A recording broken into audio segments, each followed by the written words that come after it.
तब सुखदेव जी कहते हैं, हे राजन, बड़े भाव से भगवान रहते हैं। अब द्वारका में ही एक और राजा थे जिनका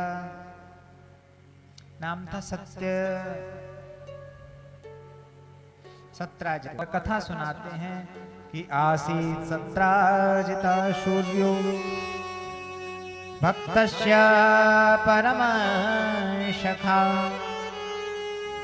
प्रेतस्तस्मै मणिं प्रादा सूर्यस्तुष्टस्म्यन्तकम्। वह भगवान सूर्य की बड़ी भाव से सेवा करता था, तो सूर्य भगवान ने प्रसन्न होकर के एक मणि दे दी। 8 भार सोना वह रोजाना प्रदान करती थी, तब उसकी पूजा 8 घंटे होती थी। तब 8 घंटे अगर भाव से पूजा करेंगे तो वह मणि 8 भार सोना देगी। अब 8 भार का मतलब संत कहते हैं शायद 2 कुंटल सोना रोजाना देती। तभी तो हमारे भारत को सोने की चिड़िया कहा जाता था। ये पहले बहुत सोना था। तब वह सोना 2 कुंटल सोना बहुत होता है भाई। सोना ज्यादा था सत्राजित के पास, तो एक दिन अक्रूर जी सभा में बोले, अरे हमने सुना है तुम्हारे पास मणि है और सोना 2 कुंटल देती है, 8 बार सोना रोजाना देती है, इस सोने का तुम करोगे क्या? और यह द्वारका बहुत बड़ा नगर है, इसमें आप अपनी मणि को जमा करा दीजिए, जिससे सोना आएगा तो प्रजा का पालन होगा। अक्रूर जी को कहीं ना कहीं लालच आ गया, तो सत्राजित मना कर देता है, मैं नहीं दूंगा, मैं मणि को नहीं दूंगा। तब कुछ दिन व्यतीत होते हैं। एक दिन सत्राजित का छोटा भाई प्रसेनजित उस मणि को गले में धारण कर लेता है और शिकार खेलने के लिए चला जाता है।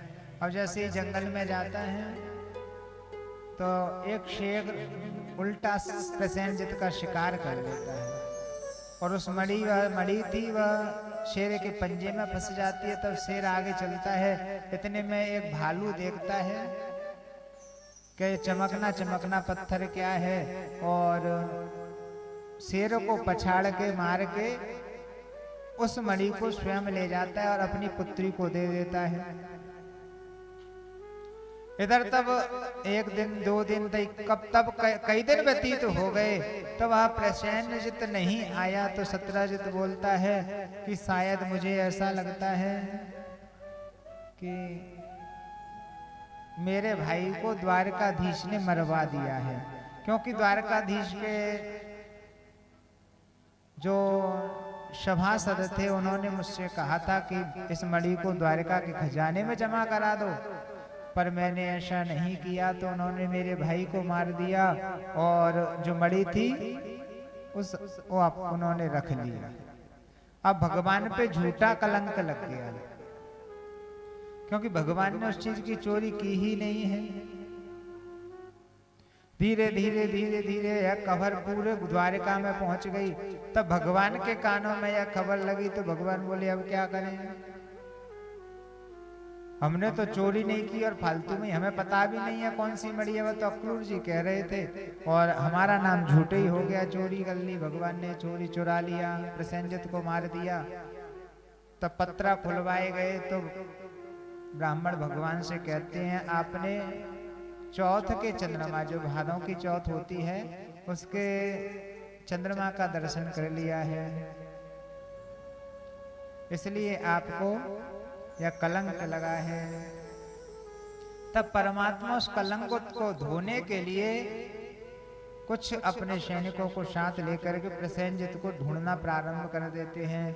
धीरे धीरे धीरे तब जंगल की ओर चले जाते हैं तो देखते हैं प्रसेनजित मरा पड़ा है, परंतु उसके पास मणि नहीं है। फिर देखते हैं कि शेर के पंजे के निशान हैं, उन पंजों के निशान के हिसाब से चले जाते हैं, कुछ दूरी पर वह शेर भी मरा पड़ा मिलता है।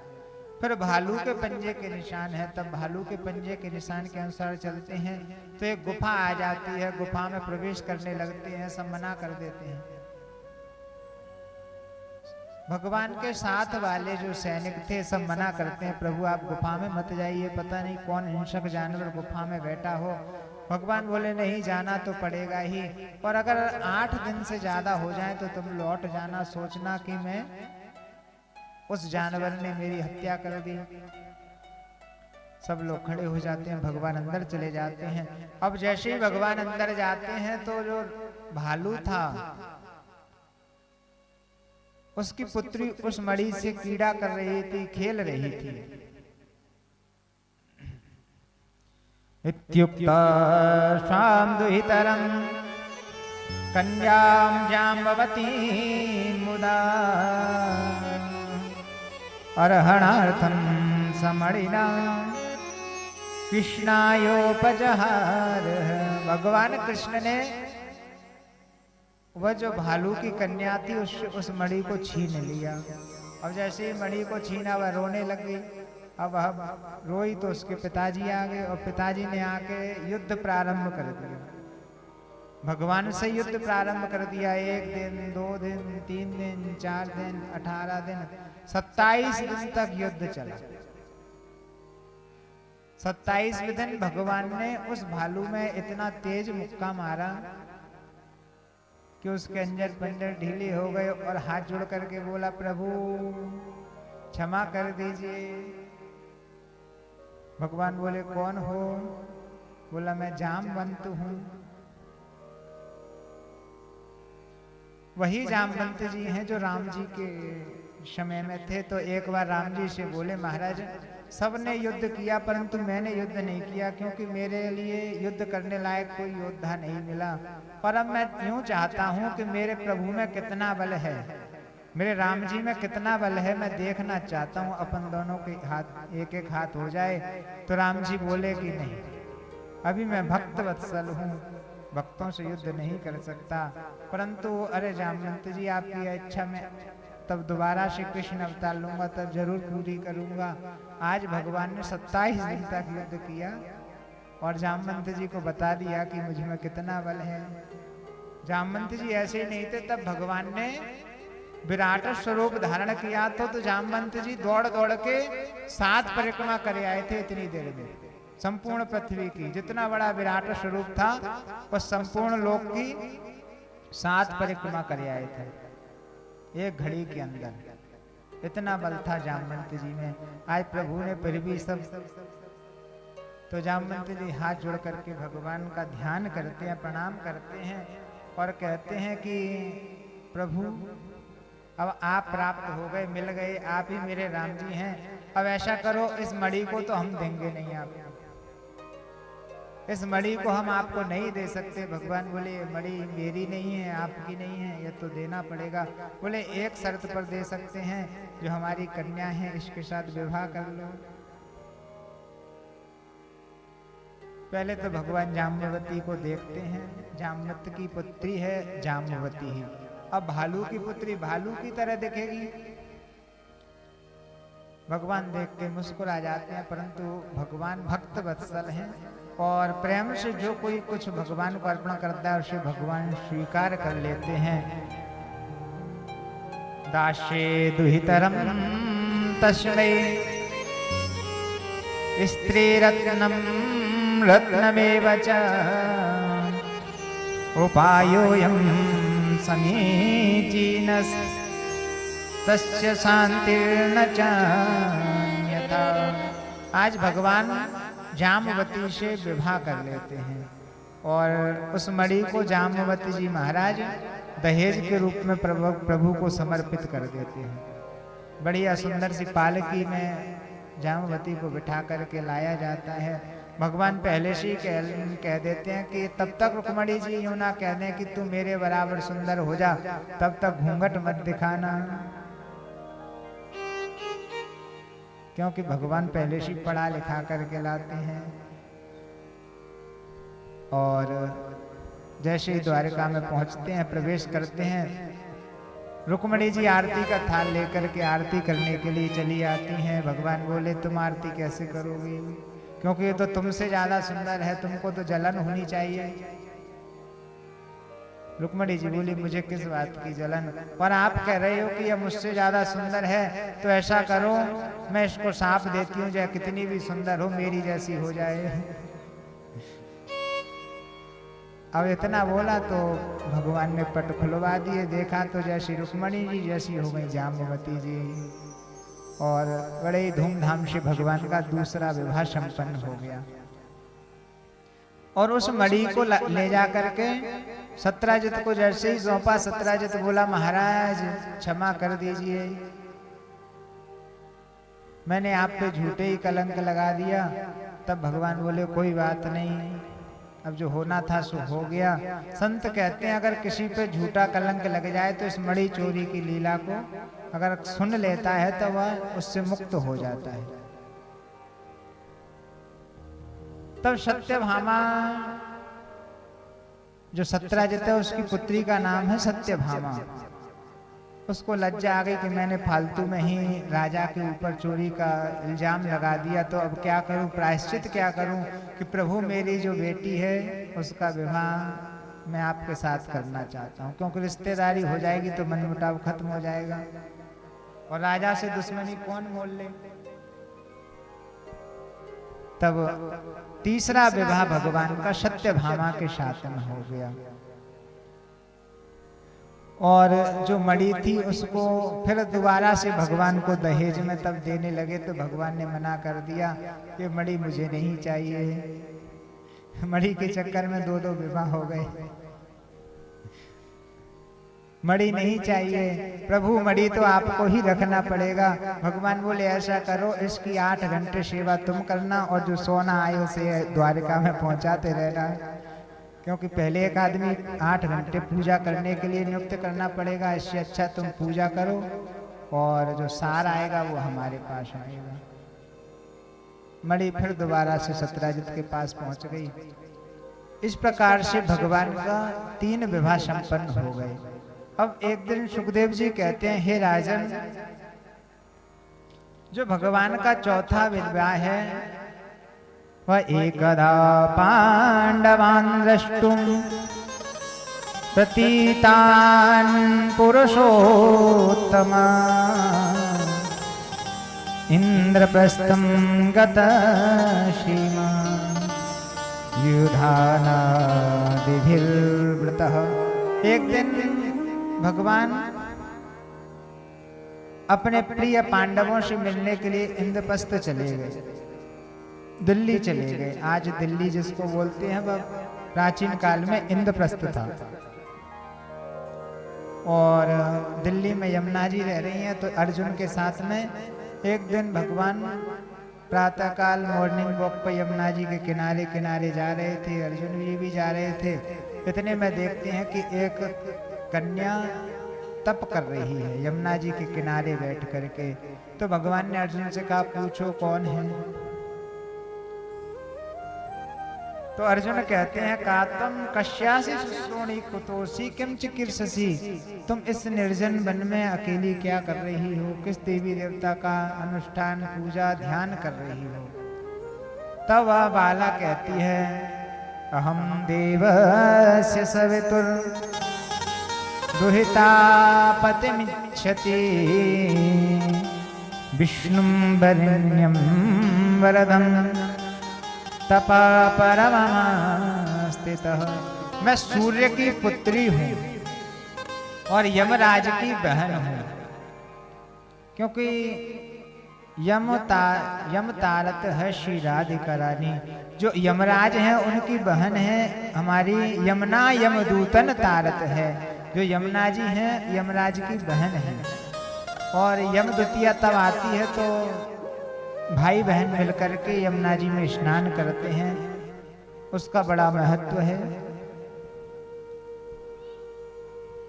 अगर कोई यमुना जी के जल का पान करता है, स्नान करता है, तो उसे यमराज जी बहुत ज्यादा त्रासना नहीं देते। और कहती है मैं सूर्य की पुत्री हूँ, यमराज की बहन हूँ, मेरा नाम कालिंदी यमुना है। तो यहाँ क्या कर रही हो कि मैं तप कर रही हूँ, किस लिए कर रही हूँ कि भगवान विष्णु को पति के रूप में प्राप्त करना चाहती हूँ। तब अर्जुन मुस्कुरा जाते हैं और कहते हैं तुम्हारी पूजा सार्थक हो गई, क्योंकि नर और नारायण दोनों एक साथ हैं। नर है वह अर्जुन है, नारायण है वह श्री कृष्ण है। अर्जुन के पास जाकर, अर्जुन भगवान के पास जाकर के बोलते हैं चलो महाराज विवाह होगा।